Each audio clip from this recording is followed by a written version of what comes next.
all of that evil that the enemy tried to sabotage my life with and try to derail me has equipped me and fortified me to have compassion, to have empathy, and to have a level of insight and intellect in towards helping people who are struggling with those things that come against them. Welcome to the Fathering Strong podcast. Each week, we have an interesting conversation with dads, fatherhood practitioners, and experts on matters of importance to men and fathers. Thanks for joining us. With today's episode, here's your Fathering Strong podcast host, Eli Williams. Hello, everybody, and welcome to the new edition of the Fathering Strong podcast. And with me today is Tom Edwards. Dr. Edwards, I think you're really going to enjoy this conversation with him. He is such a dynamic, insightful, intelligent fella. I'm glad I got to meet him. Dr. Edwards, thank you so much for joining us on the podcast today. Thank you, Eli, for having me. Appreciate it. We're real informal around here. And as our viewers and listeners know, we always begin by seeking a little insight into our guests as to their own upbringing, their fatherhood relationship with their dad, and then their own fatherhood journey before we get into the nuts and bolts of what you want to talk about and to inform our audience as to the things that you're doing with your life and in your career these days. So let's get started, shall we? I'm going to ask you about your childhood. What was it like growing up in the Edwards household as little Tommy? I'm going to assume you were called. Well, not little Tommy. I was called Junior or Junebug. All right. All right. So my father is Tom Edwards Sr. I wish I had a happy story. It ends with a happy ending. I was born 1964. My father was in his second marriage to my mother. In his previous marriage, he had two daughters. My mom brought two daughters into the relationship, and then my father and mother gave birth to two daughters. So I am number 7 of 8 children. My brother and I are the only two male offsprings, and so I have 6 sisters older than me. My father was the recipient of some questionable fatherhood rearing by his dad. My father was born 1911, so he was 53 years old when I was born. Because of his youthful visage, he didn't look his age. In fact, he lied to my mom about his age, making himself to be younger than he actually was. But when I came along, my father wanted a son. He wanted a son with 6 girls ahead of me. He wanted a son. And when I was born, the expectation that he had about a son did not match what he received. For those who are watching this live or watching this recording, you can see that I am not of a very light complexion. I'm dark skinned when it comes to the African American hues of various colors, and my father is light skinned. And he was taken aback by my complexion. I favored my mom. Now that I'm older, I favor my dad. But when I was young, I favored my mom. And so there was an antagonistic attitude he had towards me. Unfortunately, also, I was born with an additional finger on my right hand, which is genetic in my family. And so at a couple of weeks old, my father, while he was a little inebriated, took a razor blade and cut off my finger. Oh, no. The 6th finger of my right hand. I still have a slight curvature to my right pinky finger because of that. On my left hand, I had a non-growing finger, which you can see the nub here, that never grew. My sister, who was older than me, she was born with 12 fingers, and they were surgically removed the right way, the 2 additional fingers. But in my case, my father just cut it off. But my mom, being a nurse, was able to suture and to keep me from bleeding out at a very early age. Oh, my. My mom died when I was 6. It was ideal when my mom was alive. We did not know that poverty was our state of existence because you couldn't measure that. We had everything that we needed. My father had an 8th grade education. he worked as a laborer. He worked hard and he made good money for that time. My mom was a stay-at-home mother part of the time, but she had a garden. So we grew almost all of our food. She had a couple of hundred head of chicken. We had pigs. We had a garden that supplied almost everything that we needed. Very few things that were required, maybe flour, shortening, stuff like that. We got from the grocery store, milk from the milkman. But most of what we had was at home. And so my mom was engaged in a lot of just part-time in-home business activities. And so we thought everyone lived that way. It's very self-sufficient. But when she died, half the income went away. And the strong pillar of our family went away. Church was always there because my mom instilled in all of us a love for the Lord, a love for Christ, and a love for church. But my father kind of lost it after she died. And so over time, things began to deteriorate. Financially, our home began to fall apart. And eventually my father's emotional, mental state began to deteriorate. He became what was diagnosed by clinicians as manic depressive. But from a spiritual perspective, there is a lot of demonic possession coupled with that. And so by now, I'm a middle school student. I'm in the 6th grade, 7th grade. And because of the demonic oppression, because of the psychosis that he's going through, my father began to have dreams and visions of my mother.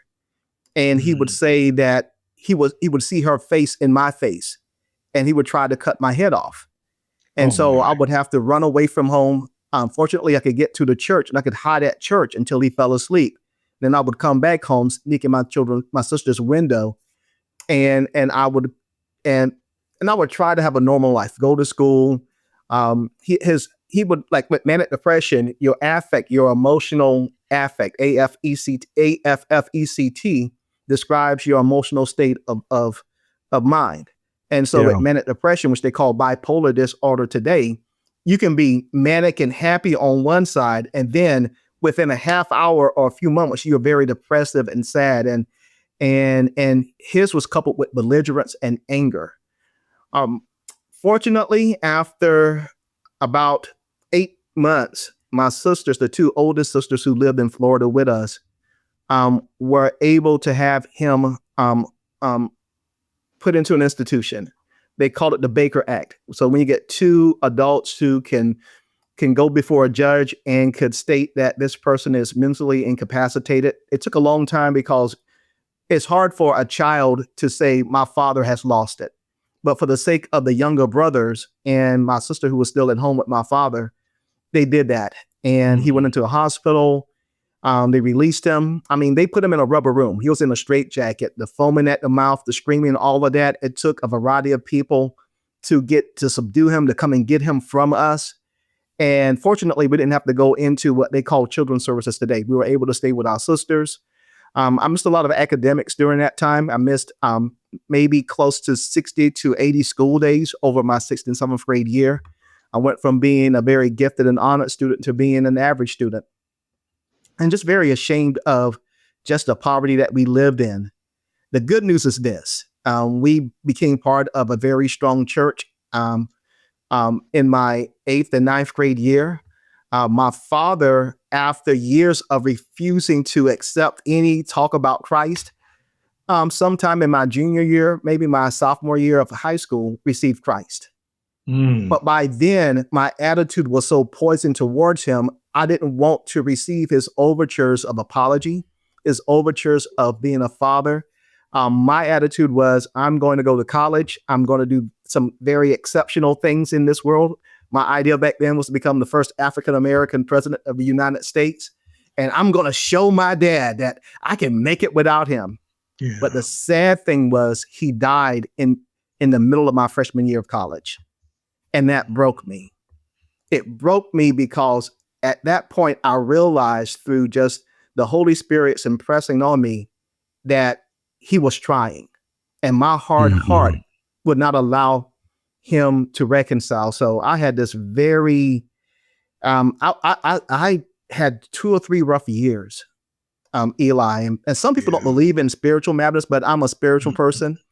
And Yeah. so I was just conflicted in my early 20s because I never reconciled with a man who the grandkids loved. My father's grandchildren, my nieces and nephews, they didn't know the man that my brother and sisters knew. They only knew this wonderful guy who was just the most loving and generous grandfather. And he wanted to be that to me. So the Lord did something special for me that I didn't deserve. I would have dreams that I would be in my local church, just sharing a very harsh corrective word to that congregation. And when the crowd was ready to stone me, and the doors of the church would fly open, and in would walk my father and would tell them, "Settle down. This is my son. He's speaking the words of truth from the Lord." And then they would all just settle down and he would walk out. This happened again. Same dream repeated itself. A few months later, it happened a third time. But in the third occasion, he didn't just leave. He stepped into the room because there was this aura light around him. And he said to me, "Son, I want you to know that I'm proud of you and that I love you. And I apologize for everything I did to hurt you." And he hugged me and he said to me, "And you will never dream about me again." And he walked out that church and I woke up smiling. I woke up healed from that experience. And so some may think that I was just having delusions or it was a figment of my imagination, but I received that as a gift from God that healed that relationship between my father and I. Now, my brother and I, who are 2 years apart, I'm 60, he's 58, and we have a very high work ethic. Our father made sure that we got up every morning before the chickens crowed. We went to work most of the summer. We had a week off at the beginning of summer. At the end, we were always sent to someone's farm, someone's peanut field. We went to orange groves during the Christmas holiday break. We worked. We hated it. But now we have this crazy work ethic where we just love to get things done. We are very accountable in our professions. And so I thank Dad for that because he always worked. When other men could have been out and just living their lives away from their family, he came home every night. He brought his paycheck home and he did his best to raise us. I think many times we focus in on the negative. Yes, he tried to kill me, but the Lord knew that he couldn't kill me. And so even that was building resiliency in me and compassion because when I entered into the clinical world, I was able to have empathy with individuals who went through child abuse, who went through all types of horrific things that a person should not go through. And so I'm not saying that God allowed, but God took all of that evil and turned it for good. That whole Joseph scenario, Romans 8:28, all things work together for the good who love the Lord, who are the called according to his purpose. So all of that evil that the enemy tried to sabotage my life with and try to derail me has equipped me and fortified me to have compassion, to have empathy, and to have a level of insight and intellect in towards helping people who are struggling with those things that come against them. What a story. Oh, my. Have you written this down? Is this in a book yet? Everyone keeps telling me that I need to write a book. I've written pieces of a book. I have a lot of this journalized, and my daughter is actually working with me to document all of the more spiritual aspects of my life experience. And so, yes. Well, when you got your manuscript ready, just hand it over to Bruce here, who you can't see right now, audience, but he's there because he just published a revision of my 2016 book, and I tell you, it's excellent. He can help you with that. But anyway, enough of that. I just wanted to tell you how much I really enjoyed your story. It is so inspiring, and I just know that fathers and whoever happens to be watching are going to draw some inspiration, some encouragement from your story. Thank you for sharing that. So then you became a father, right? Yes. You have children. Tell us how all that came about. Well, I have one child. We were blessed to have only one child. And so I knew growing up, I knew in my teen years that God's call was on my life. not Okay. just to go into ministry, but to live a certain way, to live a certain lifestyle, a lifestyle according to his word. And that equated to not having sex until I was engaged in marriage. And that was not the cultural dynamic of my No. family members and those in my church community. It was frowned upon if you were not a guy with a bunch of girls. And so I'm gonna go into the story of how I didn't really appreciate that call, but finally, when I moved from Florida to Ohio and I met my wife and I encountered her, and today is a very special day for my wife and my daughter because when I met her, and the Lord told me this: when you meet her, you will know her. And so every girl that I would try to look at, I kept trying to feel something. I couldn't feel anything. But one Sunday, I happened to go to this church and this young lady showed up. And when she showed up, I just knew she was the one. I'm not going to give you the details. That story is a powerful story all in itself. But I made a vow that the next girl that I date, I would marry or I would propose to. And so for 3 years, I had been basically on this quest of, and I didn't know it was going to take 3 years, but discovering who this person was. And when I met her, I knew she was the one. And I told the Lord, if you can tell me, you can tell her. And he subsequently told her. And we had a friend in between us, her best friend, who was like a big sister to me. And I kept sharing with her, well, the Lord is telling me all these things about Pat. And Pat was telling, well, the Lord told me this about Tom. And so when she finally got us to a point of having revelation, she said, you two need to talk to each other. And so 30 years ago, maybe 2 months, maybe 30 years ago, August, I sent her a dozen roses and said, just because I like you. She was receptive. We talked, and I didn't want to go on a one-on-one date with her. We had church events. We had different things. And so when it got closer to October of 1995, I remember it was late September 1995. I went to her friend Renee and said, I'm going to propose to Pat. We have a date coming up in 2 weeks. Help me find a ring. She said, of course. So we went to Service Merchandise, looked at all these big expensive rings that I could not afford. And Renee said, this is the ring that's perfect for Pat. She picked out the ring.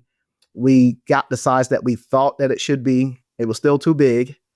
And so on our first date on October the 7th, 1995, 30 years ago today, I proposed to my wife. I went to a Christian bookstore, got a card, and I wrote in the card, if I ask you to marry me, will you say yes? And because I couldn't do it in the most romantic place in the city of Mansfield because of a rainstorm that night, we went to Red Lobster. Not the most romantic and expensive restaurant, but a brother don't have a whole lot of money. Yeah, it'll work. And so so after dinner, I got down on the dirty floor on one knee after I gave her the card. I gave her the card first, and she kind of nodded and said yes, thinking that I would ask her sometime in the future. I said, well, since you said yes, I can give you this now. And I got down on one knee. All the women in the restaurant, all oohing and ahhing and telling their guys with them, this is how you're supposed to do it. And so I proposed. This is how God has a sense of humor or a sense of timing. 3 years to the day of my proposal to my wife, our daughter was born.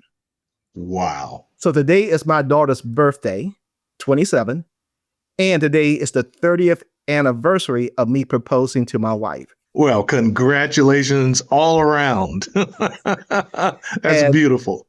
And I wanted to be a father unlike my father. I wanted to do everything for my daughter. I imagined us having multiple children. We had some pregnancies that did not come out the way that we had hoped, but still all of that is for our good. And so we were blessed with one phenomenal young lady. I did not know I'm looking above my desk. I have all of my certificates and pictures of my wife and daughter and family. And so what I do is I don't show my credentials to others. I look up at the wall to remind me what's important to me. And so my daughter, my wife, my heart, my goddaughter, those are the individuals that are very much so important to me. And so I probably spoiled my daughter. but my wife did not let me overdo it. She's definitely a daddy's girl, to the extent that she became a Bible and theology major as well. Not my wife's desire, and she's engaged in ministry full time. She's a Bible and theology major. She has a minor in Greek, biblical Greek, and a minor in film and photography. And she works full time for a rather large church down south. She's on staff at ministry. And so it's just, she was always with me. When I would go to churches as a consultant, she would want to tag along with me. I thought that was odd. And we have these wonderful theological conversations. I remember when my wife had to leave me alone with her. I was not good with hair, so I would put these bald caps on her head. And every woman who would see me with my daughter in the library in public thought was so cute. And I said, it was more so because I could not braid hair. I could not do hair. But I tell you, my daughter is my heart. She looks like her mom. She looks somewhat like me as well. But it's like, there's so many moments. I coached her soccer team. She had a bunch of girlfriends, and they would come to our home and spend days out. I taught my daughter how to cook. I'm the cook of the household. I am very protective of her, but I'm also very conscious that she has to grow up and become her own woman. And so as traumatic as my life with my father was, the 180-degree opposite is with my daughter and I. It's so many wonderful memories, so many things that I've done. God has given us a very close relationship. We can talk about anything, about guys, about theology, about deep esoteric, theological, doctrinal concepts. She's also a very creative person. So besides the film and photography, she writes. We share a lot of things in common. And I just am so, and we said to her this morning that my wife and I said to our daughter, we are privileged that the Lord allowed us to be the stewards of your life. And so, yes. What an amazing story. Thank you so much for sharing that. Now, I want to turn the page and talk about the work that you're doing. And yes. I hardly know where to start. So let me catch my breath and kind of pray about how to start with this. We're going to take a very brief time out, and we'll return with my guest, Tom Edwards, on today's Fathering Strong podcast. Stay with us. A recent survey of the greatest needs of fathers determined that many of them want to learn how to be the best dads they can be. This includes seeking advice on fatherhood, parenting skills, and understanding their role in a child's life. We're happy to announce the new Fathering Strong book and suite of resources that includes a workbook, 30-day devotional and journal, and workshop materials. Written by Fathering Strong's Bruce Stapleton, this package provides everything you need for your personal growth as the spiritual leader of your home. Get more information at thefatheringstrongbook.com. Purchase the materials wherever books are sold. My guest today is Dr. Tom Edwards, and he just shared a fascinating story about his own life growing up, his relationship with his father, and then the story of his own parenting journey. All of it very, very inspiring. Now, sir, I hardly know where to begin, but so I'm going to take a stab at it since I have to choose where to start. And I'm going to do it by swinging it over to you and asking you, out of all the things that you are doing these days, we talk about your church, your consulting and all of that, but I want you to tell me where you think you should begin in telling the story of how God is using you today. For me, I finally have it figured out. Some people discover their purpose in life very early on. And I think many times we think what we're called to do and what we're called to be. Again, I thought I was supposed to be a politician, but I knew God wanted me to be a minister. But even in ministry, it was a very unique path. And so my life is divided into three sectors. So one sector is I am the leader of Home Life Center, which is a group dedicated to forming house churches and promoting missional discipleship in urban areas. And so what does that mean? we're trying to make discipleship, Christian formation, and trying to encourage and to model for African American church leaders that this can happen within our context. Not to be a Black association of house churches, but to show African Americans that Christian formation can happen outside the four walls of the church. And so Home Life Center is dedicated to forming and equipping leaders and to sharing our best practices with others with house churches. So that's number one. After I left my last pastoral, conventional pastoral assignment, I was conflicted about what to do. Do I start a new church? Do I go to a church as a senior advisor to a young pastor and become the director of Christian education and formation? That's my PhD, is in that area. And I was cool with those two. I did not think at the age of 57 that the Lord would call me back into doing something pioneering as intricate as house church movement. And so I had to go back. I'm an ecclesiologist. I understand how churches form and operate within the modern man-made structure. I was not really big on biblical missiology. So after reading everyone's book from Tim Keller to Mike Breen and all these other individuals who are modern house church aficionados, even what the Catholic Church is doing with missional discipleship and the Wesleyan Church, I was convicted. Just read the book. Read how the first century's church started. So I'm a historian as well. So looking at church history and how God formed the church. And so after I got the revelation, I shared it with my wife and shared with her that we're going to embark on putting this together and let God talk to you and work it out with you. And once he work it out with you, come back to me and we're going to do this together. I'm not going to drag you into ministry anymore. And so after we spent a few months just talking and me sharing with her the revelation, we gathered a core team. We spent a year talking about church history and missiology, and from the early church fathers to the Edict of Tolerance to Constantine, all the way through the separation of the Eastern and the Western church, through Martin Luther to Calvin, through the Wesley brothers, through Azusa. And these movements of God just restoring the church back to soundness, all of these revolutions that have happened in the body of Christ, I showed them that these were all connected and that this day, God is calling for every believer to be part of what many call Missio Dei, the mission of God. The Imago Dei is the image of God in us. Right. So as we allow the image of God to be embedded in us, we now go into God's mission, the Missio Dei, God's mission into the world, as it says in John 20:21, as the Father sent me, I sent you. But we have that same commission in Matthew, Mark, and Luke, a very similar case. Go ye therefore and make disciples. Pray to the Lord of the harvest. And so what dawned on me was we have created a spectator form of Christianity.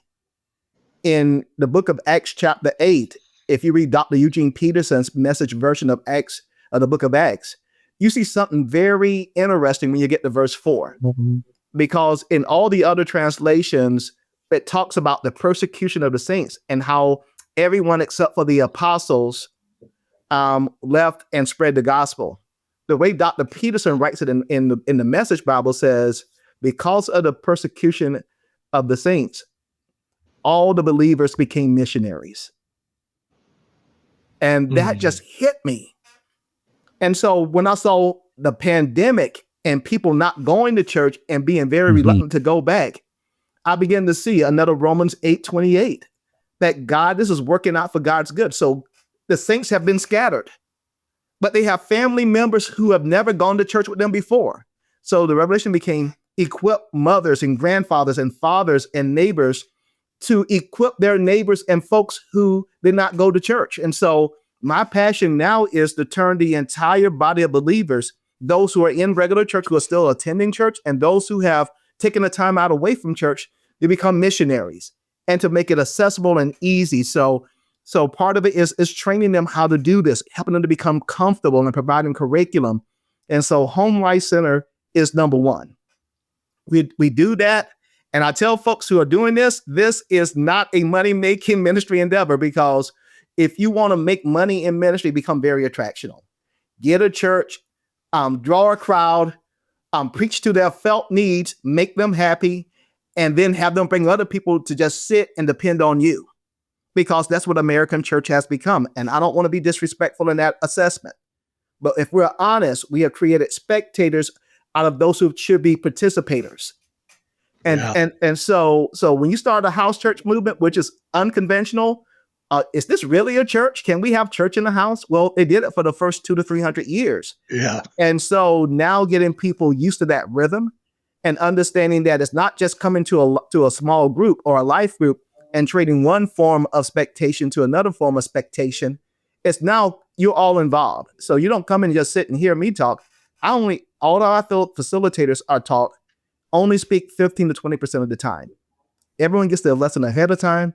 Let them participate in their development, but then do life together and hold each other accountable and form these really meaningful relationships that we don't have in church anymore. That's number one. That's Home Life Center. Number two, the Lord gave me a revelation for what we call Community Life Center. Community Life Center is actually the mother organization that our ministry is under. Several years ago in 2017, I was asked by some individuals in the city, in the government, along with the city of Whitehall's mayor and board, to write a program to transform families in the city of Whitehall. It took a year of writing that, during the study, during the analysis of poverty, and this was a government TANF grant that we applied for, and we were blessed with, or burdened with, depending on your perspective. It was a blessing and a burden with $2.25 million to do a pilot program in the city of Whitehall as a Christian program, but not allowed to mention Jesus. So use the know-how and the intellectual capital that you've developed as a believer in transforming families. Do that in the community. Make sure that it's data informed so that you can do this work. But, well, this is really a secular grant, so you can't really tell them about Christ. And so we, with one arm, the best arm, the Jesus arm tied behind our back, we had success in Whitehall with this program, to the point that the city, the school system, the Chamber of Commerce, local business were behind us. Then COVID happened and everything went away. But what didn't go away was all of that intellectual capital that we developed in that process. And I was just thinking, God, you've taught us so many lessons. This can't be the end. And he said, it's not the end. Start something new, but don't start asking for government money at the beginning. Let believers finance this. And when the government comes to you and asks you to use their money, let them know that you have to be completely Christ-centered. We can get results, but we can't get results with hands tied behind our back. Now, we're not going to make people come to church or to our church, but we're going to let people know that if you really want to change and transform, that here are some timeless biblical principles that can help you live your life, become a father, become a mother, become a family the right way. And so we do a lot of work with families. Our ministry is built upon two paradigms. In order to have a strong society, you have to have a strong faith community and strong families. Everything in society begins with God and begins in the home. And then you can build a society from that. When the faith community is weak and when the family is weak, we have a weak society. And that's what we have in America. We have the illusion of a strong faith community because it's a lot of noise. We think a lot of noise and a lot of hoopla is strength. It's just smoke and mirrors in some cases. In some cases, we do have strength. But we also have a very broken family system. Even families that have two parents in the household and the father and mother are working are yet still compromised because their kids are addicted to phones and addicted to drugs and addicted to sex and all these other things. And so how do we help parents become parents again and families again? And how do we help faith community members do the mission of God? So part of my work with Home Life Center is to build a network of churches and to equip them to be able to carry out the work of the ministry. So not just the spiritual aspects, but the tactical ecclesial aspects of ministry, that's still part of what my calling is. And what we've discovered is that most churches who need this type of work, they can't afford it. So we're working on mechanisms and processes so that they can get it for free. Because that's where they're at. Churches who are under-resourced can't afford to hire a high-priced consultant like me that charges $200 an hour. And so what I have to do is either take a vow of poverty or to think of a way by Holy Spirit's influence to help this happen. And so we have a process in place to raise the funds so that we can develop teams of individuals to be missionaries to strengthen families and to strengthen churches and to equip churches to strengthen families. And so that's number 2. Number 3 is I'm very creative. And so Edwards and Edwards Enterprises, Edwards Equips is the for-profit business that the Lord has allowed me to have because he's equipped me. I'm a former corporate trainer. I'm also a former security threat group specialist. I worked in the prison system. I worked in juvenile psych, juvenile prison. But when I was in seminary, I knew that God was calling me to be a church consultant. He blessed me to be a corporate trainer, to be certified in so many different modalities, from Blanchard to Deming to Covey to Myers-Briggs to Drexler Sibbett and team building and all of these different things and facilitation. Things that church leaders don't really understand when I start talking all of this stuff, but I can do it in an ecclesial way so I don't confuse them with a bunch of corporate talk. And God has gifted me to create surveys and tools and resources that can be used to not only build teams, but to build healthy couple and marriage relationships, to help people to understand their God giftedness and to use off-the-shelf tools like Myers-Briggs in a deep way to understand personality types and conflict and all these other things. And so Edwards Equips, this is how God shared things with me. He said, if you take care of my business, I'll take care of your business. And I know that God's going to supply my needs according to his riches and glory in Christ Jesus. But I didn't know that God would open up my mind to be as creative as it is to build tools and resources that can have a monetary impact and on my family and my daughter, but also to employ people. So I believe I have multi-million-dollar tools and resources that I've sent off to the Copyright Office to protect it, that things that I will trademark so that I can be a blessing to one particular group. And this is my calling, Christian leaders and entrepreneurs. I believe the Lord has called me to help Christian leaders to, one, be formed in their walk with God. So I have this entire system on how to equip people to become like Christ and to go into society and to engage the world like him. Businessmen, entrepreneurs, and any believer in the marketplace, whether you're doing it for profit, nonprofit, or just in your neighborhood as a mom or a person who's retired. And so I am consumed about having people reach their potential in Christ and using everything that God has put in them to bring him glory in this world and to draw other people to him. So even with my professional endeavors with Edwards Equips and Edwards Enterprises, it's all designed about equipping people to reach the glory of God. And so if you look at our business card, it says on the bottom, bringing out the best in you. That's my assignment. My assignment, if I'm working with a dad or a teen that I'm mentoring or working with a family or with a business, my calling is to bring out the best in people. And that's what I'm gifted to do. So that's it in summary. Good stuff. Good stuff. And that's not all you're doing, because when we take this break, we're going to come back and I want to ask you about your collaborations in the community. Yes. I believe you're Columbus based now and you're doing some things there that really makes for a better community because of the working together and collaborating of different entities. And you're also a chaplain. We're going to talk about that too. Yes. I keep forgetting after about this that. break. I keep forgetting about that. So stay with us. This is the Fathering Strong podcast. We'll be back with my guest, Dr. Tom Edwards, after this. Fathering Strong informs, engages, and empowers dads to be their best as fathers. Visit our website, fatheringstrong.com, for a wealth of resources, including informative videos, articles, books, devotionals, courses, research, and more. The Fathering Strong mobile app is a platform that empowers dads to connect with each other for mutual encouragement and support.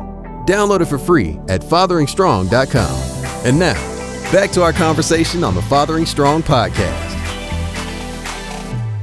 Tom Edwards is my guest today on the podcast, and he has been sharing his story, which is quite frankly fascinating. I can't wait to personally take advantage of the wisdom that the Lord has given this man, because there's so much of it that I believe could really be beneficial to Urban Light Ministries and my own personal ministry. Now, you are also you're a collaborator, and you are involved in something called For Columbus. What is that, and what is your role? For Columbus is a catalytic city movement, one of the more successful ones in the United States. It was founded out of the early 2000 Billy Graham crusade. I believe it was first called Mission Columbus. It's currently led by a gentleman, a good friend of mine named Nick Nye. And their goal is to bring the body of Christ together in the city of Columbus. And when I started coming out of my office, I'm here in my home office. I can stay here as a mad scientist and create things. And a young man pushed me out of my comfort zone to become what I used to be. Very ecumenical, very outgoing, but also focused on building these tools for our home ministry and our community ministry, that I didn't want to take time until all of that was completely vetted and working after beta testing. And the Lord, knowing that I'm a perfectionist, knew that I had to be pulled out of it. And I was pulled into this very ecumenical Orthodox world. I think there's a movement of orthodoxy in the body of Christ, that where the people who know have right thinking come together, and we know now that we can't just be one body. So John 17, 2021 is the pillar of what For Columbus is doing. But For Columbus is a catalytic movement, so they pull us together. They encourage us to create networks within the city with people who are doing common things, and to leverage our intellectual and spiritual capital to do a greater work. And so I realized that they needed some people with a different skin hue involved in For Columbus. And so I volunteered myself to help them spread the word within the broader African-American community. And so that's how I got involved. I became very close to them. I lead a network of family practitioners, along with with a couple of other individuals from my village ministry, Phil and Melody Marshall and Phil Krause of my village. We serve as the leaders of the family network for Columbus. We're basically now just beginning to do an asset map of who are dedicated to God, agencies who are doing family ministry, and even those who are working in secular organizations but are believers.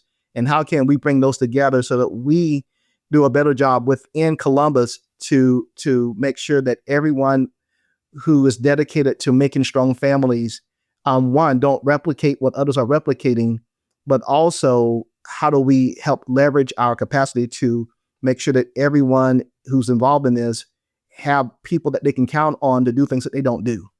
So and then there's so much work that needs to be done. There's no replication really, but there needs to be this sense of unity and community.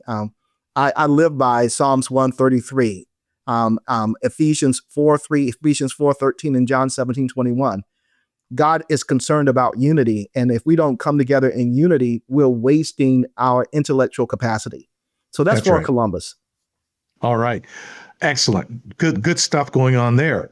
And we've got about 5 minutes left in the podcast, but I don't want the time to go by without me asking about your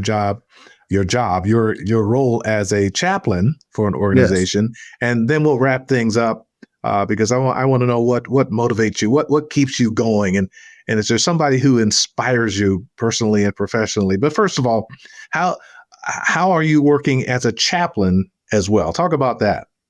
Well, I'm a volunteer chaplain with an organization called the Summit Outdoors. The Summit Outdoors is an organization founded by a group of Christian entrepreneurs, businessmen, and many of them have been influenced by several movements, in particular praxis.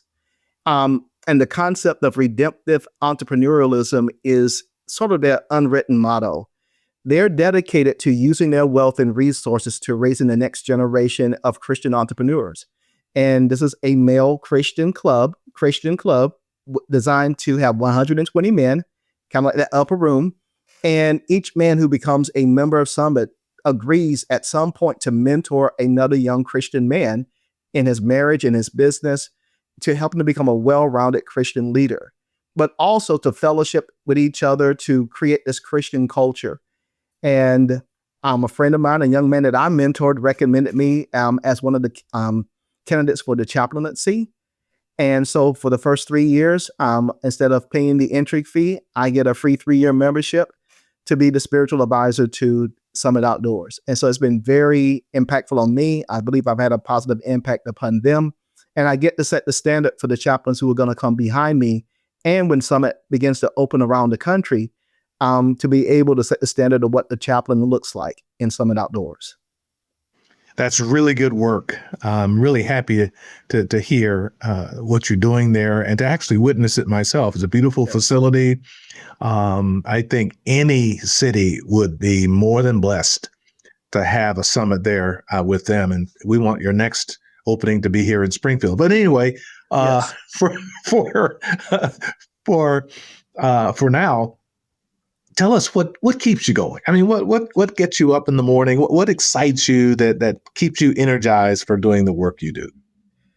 Several things, and I'm going to go in this order. The state of the world. The world is in a sad state, and I believe that I'm an asset to that. And so I have skills and resources and insights that can make the world stronger, especially the African-American community. I believe that God allowed me to be born African-American for a reason. And so even though I'm very ecumenical and very much not just focused myopically on Black causes, I still believe that I have something for the Black community. That's number one. Number two, my daughter. My daughter is a gift from God. And so I do a lot to make sure that she and my future grandchildren and my son-in-law are equipped. A good man leaves an inheritance for his children's children. And so I want to make sure that she is properly resourced to carry this ministry and to impact the world with her future husband in a very profound way. Number three is my wife. I prayed for someone that was as strong as me, and my wife is that person. She is very strong. She's not impressed by my intellect, even though she appreciates it. And she can tell me that you may have heard from God, but did God tell you to do that now? And so she's a very gifted person. She's a CFO of a local nonprofit. She has an MBA. I just love her. I highly esteem her. And so I want to do good and right by her. But number one, which would be number four, because I went from bottom to top, is Jesus. What gets me up in the morning many times is Jesus and Holy Spirit, who gets me up at 3:00 in the morning, and I'm writing. I'm a big admirer of the movie Hamilton, and so I feel like the character, the song. Sometimes I'm writing like I'm running out of time, and I'm working as if I'm running out of time. I feel very engaged. The Lord saw fit to save me, to die for me, to take stripes for me. And so the reason why I live is Him. To live is Christ, to die is gain. That's why I'm here. And so anything to enhance the reputation of Christ, to further His agenda, to extend His mission, and to equip His people, that's why I do what I do. And we're all grateful. Tom Edwards, ladies and gentlemen, my guest on today's Fathering Strong podcast. Tom, we are just delighted that you took the time to share with us. You're very insightful, very wise, a very gifted man, and you are definitely an asset to your community and to the world and to our Fathering Strong audience. So once again, thank you so much for being with us today. You're welcome. So how would someone, if they want more information about the work that you're doing, how might they get in touch with you? You can call me directly at 614-353-3718. That's 614-353-3718. 3718. Forgot my phone number. And secondly, you can email me at Dr. Tom Edwards, DrTomEdwards @live.com. Thanks again for being with us today. And we thank you to our listening audience for being a part of the Fathering Strong podcast family. If you've not signed up to receive notifications from YouTube or from our website when these episodes are released, you can do so by going to urbanlight.org and go to the podcast tab there, and you'll find the archive of these podcasts. You can also go to YouTube. Our Fathering Strong channel has a way for you to click a link and to be made a subscriber to our Fathering Strong podcast. So we invite you and ask that you do that. It is by your participation in that way that we're able to provide these services for free to our dads. Thanks again for being with us today. This has been Eli Williams with the Fathering Strong podcast. We'll see you next time. In the meantime, may the Lord bless you. Thank you for joining us for this episode of the Fathering Strong podcast. We hope you enjoyed it, were inspired, challenged, and encouraged. By subscribing, you won't miss an episode as you'll receive notifications of each new posting. Go to the Fathering Strong YouTube channel to subscribe. For an informative weekly read, sign up for the Fathering Strong blog posts. Find them at urbanlight.org. Fathering Strong is powered by Urban Light Ministries, a nonprofit Christian organization that has been serving families for nearly 30 years.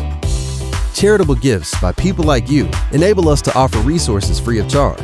Go to www.urbanlight.org to give. Thank you. Join us for the next installment of the Fathering Strong podcast.